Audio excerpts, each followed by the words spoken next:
Que tu voyages en première classe dans un avion, que tu voyages peut-être en économie, dans un avion, dans ton voyage.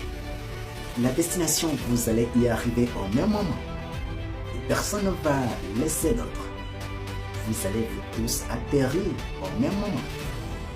La seule différence peut être là, c'est peut-être le confort que vous pouvez avoir pendant votre voyage. Mais tu vas trouver que la personne qui est peut-être en économie a payé moins cher que la personne qui se trouve dans la première classe. Mais ce qui est plus essentiel, c'est arriver à la destination. Vous tous, vous allez utiliser les mêmes heures de voyage, les mêmes minutes, je ne sais pas, ça dépend de votre voyage. Vous allez arriver au même moment.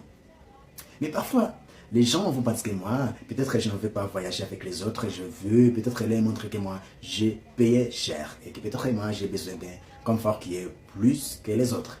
Ce qui est essentiel, c'est arriver à la destination sain et sauf. Vous voyez?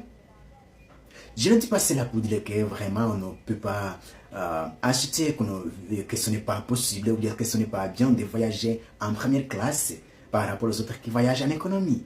Mais ce que je voudrais peut-être vous informer ou bien vous faire voir, c'est que parfois il nous arrive de penser que nous sommes meilleurs que les autres si nous avons payé cher ou bien que les autres ne sont pas des personnes. Et je ne veux pas aussi dire que ça ne vaut pas de la peine d'avoir assez d'argent, d'être riche ou bien qu'il faut être pauvre, il faut chercher de l'argent, il faut avoir de l'argent.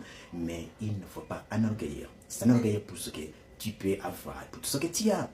La vie a beaucoup de choses. Mes amis, nous tous nous avons un dénominateur commun qui est la mort. Vivons en paix avec les autres. Nous tous, nous avons un dénominateur commun qui est la mort. On ne peut pas échapper à cela.